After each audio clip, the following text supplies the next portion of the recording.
Les fantasmes sexuels font partie intégrante de notre vie intérieure. Qu'ils soient réalistes ou complètement imaginaires, ils expriment des désirs conscients ou inconscients qui enrichissent l'univers érotique de chacun. Pendant longtemps, ils ont été entourés de tabous, dissimulés derrière des non-dits, perçus comme des pensées secrètes à ne jamais partager. Mais aujourd'hui, les mentalités évoluent, et pour certains couples, parler de ces fantasmes peut renforcer l'intimité et ouvrir un dialogue sur les désirs. Cependant, cette démarche n'est pas sans risque. La question se pose alors, faut-il en parler à son ou sa partenaire ? Bienvenue dans le point G.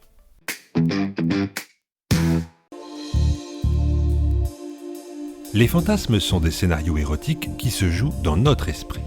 Ils peuvent être inspirés de situations vécues, de rencontres, ou entièrement construits à partir de l'imaginaire. Ils permettent d'explorer des facettes de notre sexualité sans passer à l'acte et reflètent souvent des besoins ou des envies que nous n'osons pas formuler dans la réalité. Selon une sexologue, le fantasme est un outil pour comprendre ses désirs et ceux de son partenaire. Cela peut inclure des scénarios simples, comme l'exploration d'une situation excitante dans un contexte romantique, ou des fantasmes plus complexes, tels que la domination, la soumission, ou encore les relations avec plusieurs partenaires. Ces pensées, loin d'être honteuses, sont des mécanismes psychologiques normaux qui nous permettent de mieux comprendre notre sexualité. Partager ces fantasmes avec son partenaire peut être un moyen d'ouvrir un dialogue plus profond sur la sexualité et de renforcer l'intimité dans le couple. Lorsque la relation est empreinte de confiance, cela peut aider à mieux comprendre les attentes, les envies et les limites de chacun. Camille, 30 ans, témoigne. J'ai longtemps gardé mes fantasmes pour moi, mais un jour, j'ai décidé d'en parler à mon copain. Alors, j'avais peur de sa réaction, mais il a été super ouvert et m'a aussi raconté les siens. Ça nous a permis de mieux nous comprendre et de voir où étaient nos désirs communs. Cette transparence peut aussi ouvrir la voie à de nouvelles expériences partagées. Lorsqu'un fantasme trouve un écho chez l'autre, cela peut emmener à l'explorer ensemble, soit à travers le dialogue, soit en recréant certains aspects dans la réalité. Si partager ces fantasmes peut être bénéfique, il est essentiel de comprendre que tous les fantasmes ne sont pas destinés à être réalisés. Certains fantasmes sont purement mentaux et peuvent perdre de leur charme s'ils sont mis en œuvre dans la réalité. Parfois, ce qui est excitant en pensée peut s'avérer déroutant, inconfortable, voire rebutant lorsque transposé dans le monde réel. Marie, 35 ans, a tenté de réaliser l'un de ses fantasmes avec son partenaire, mais l'expérience n'a pas été à la hauteur de son imaginaire. J'ai toujours fantasmé sur un jeu de rôle avec domination, et on a essayé de le faire, mais alors dans la réalité, ça fonctionnait pas du tout. J'étais mal à l'aise, et puis lui aussi. Et c'est là que j'ai compris que certains fantasmes sont faits pour rester dans notre tête.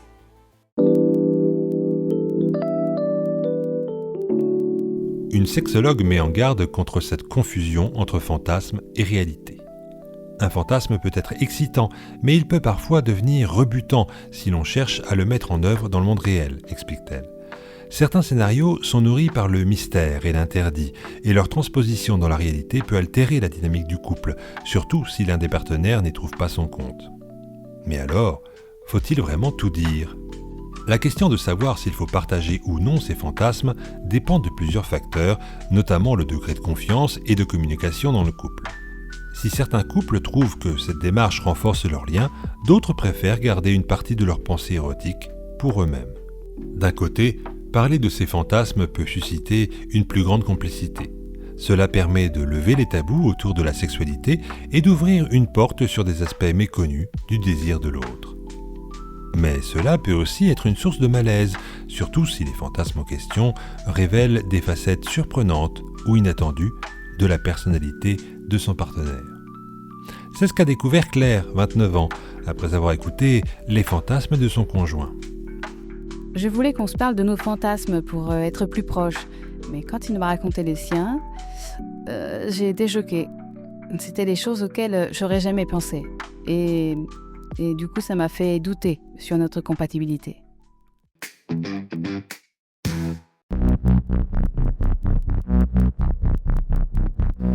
Parler de ses fantasmes est un acte d'ouverture, mais cela implique aussi d'être prêt à entendre ceux de son partenaire.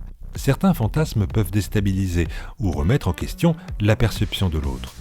C'est pourquoi il est crucial de se demander si l'on est prêt à accueillir ses confidences sans jugement et à faire face à l'éventuelle découverte de nouvelles facettes de la sexualité de son partenaire. Comme le souligne une sexologue, la question n'est pas seulement de savoir si vous êtes prêt à partager vos fantasmes, mais aussi si vous êtes prêt à entendre ceux de l'autre.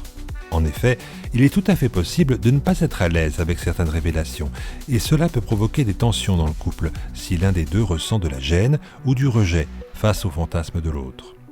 Mais alors, comment aborder le sujet ? Si vous décidez de partager vos fantasmes avec votre partenaire, il est important de le faire dans un cadre de confiance et de respect. Le sujet peut être introduit de manière progressive, en évitant d'imposer des révélations trop soudaines. L'idéal est de poser des questions ouvertes sur la sexualité de l'autre, tout en créant un environnement où chacun se sent libre de parler sans jugement. Quelques conseils pour aborder ce sujet délicat.